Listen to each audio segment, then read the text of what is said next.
So we can be honest right here. This is a place where we can discuss basketball and we can just be honest about some of the entire situations. But Kennedy Carter was the best player for Chicago Sky. I don't think that's a crazy one. I don't think that is a crazy statement to make at all.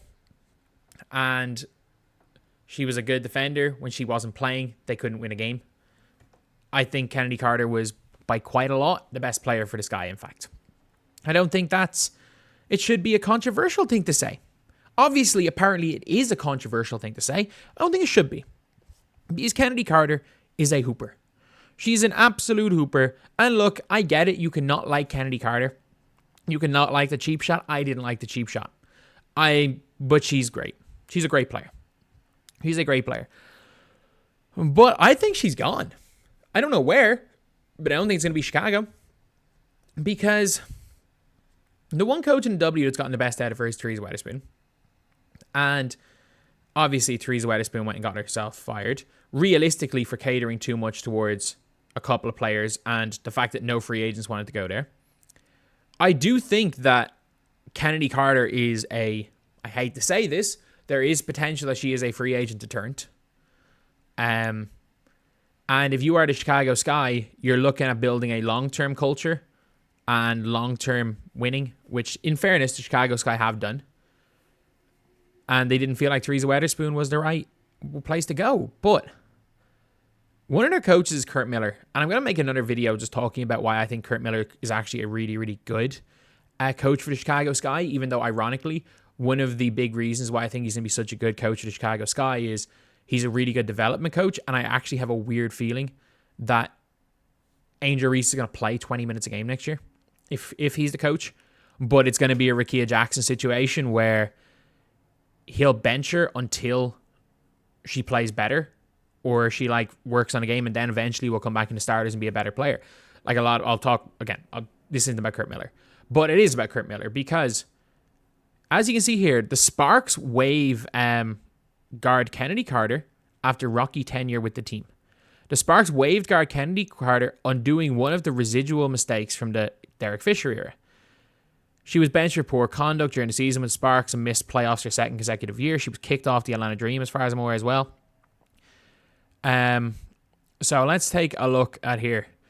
Carter, who was previously suspended by Atlanta, the team never delivered, or detrimental to the team, never delivered more than sporadic bursts of energy. When Curt Miller was hired as a head coach after the season, Carter's one of the two players still under contract and didn't give the young guard a ring endorsement. She's currently under contract and a talented player, Miller said on a conference call soon after he was hired. And the roster, as the roster plays out, everyone will be able to understand what's a long term for us. Miller and general manager Karen Bryant have retooled the Sparks roster over the offseason, and they brought in these players, and yeah, she got cut. They cut her.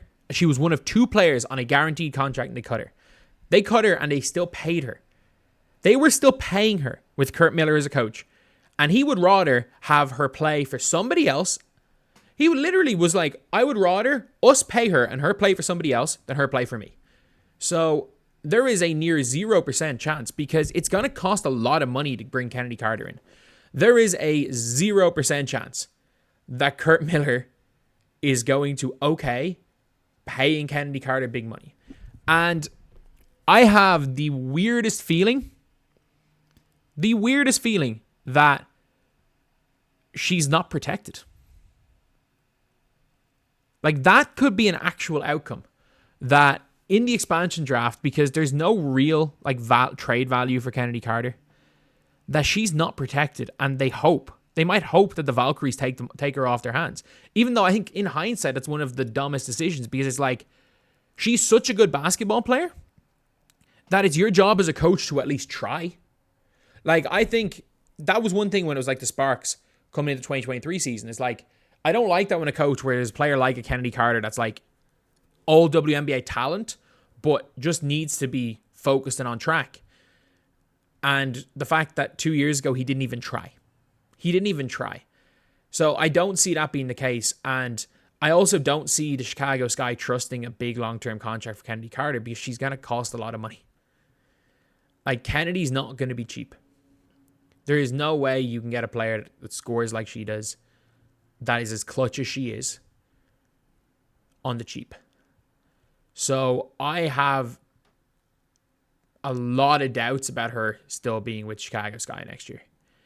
And by a lot of doubts, I would say 30% chance. I think if Curt Miller's there, it's like a 10% chance she's there.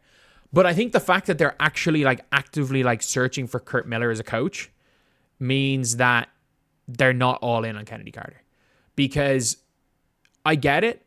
Like, if they were all like, you not wanting to keep Taurasi Weatherspoon if she doesn't attract free agents, just even for the long term. But I also, again, think you should have kept Spoon for one more year. Like, you want to be bad this year. Like, for me, if I'm a Sky, you want to be bad till 2027, because it is the 2-year thing where it's over 2 years. So it's like, you want to be bad next year and you want to be real bad in 2027 to get the best chance at one of those lottery picks, because that's the year where you've got Hidalgo, you've got Fo Wiley, and you've got Juju, and you've got Zhang Jiu. So for me, there's four like superstar level players in that draft. So that's where you want to be in the lottery then. But yeah, like, I would have, if I was the Sky, I would have kept Taurasi Weatherspoon. I really would have. Like, I would have kept her and tried to run it back almost. But I think it's going to be hard for a new coach to get anything out of Kennedy Carter, or to get the best out of her. And I think it's going to be really hard for, especially hard for Curt Miller, because she's one of those players where we saw after the cheap shot and after how Taurasi Weatherspoon dealt with that, her having more trust in her coach. And we've now got a situation where if Curt Miller comes in as a coach, that she has already cut her before even seeing her play a game. So there's not going to be a trust there. There's not going to be any trust there between her and him as a coach. And I'm trying to think, there's going to be very few coaches that are going to come in and straight away have the trust of Kennedy Carter. And the problem is that Kennedy Carter can go full Kennedy Carter. Like, she can go full Kennedy Carter, and that is an issue. That is definitely an issue for the Chicago Sky. And it's like, you would rather not have Kennedy Carter in your team than have Kennedy Carter pre-2022 Kennedy Carter, to be honest.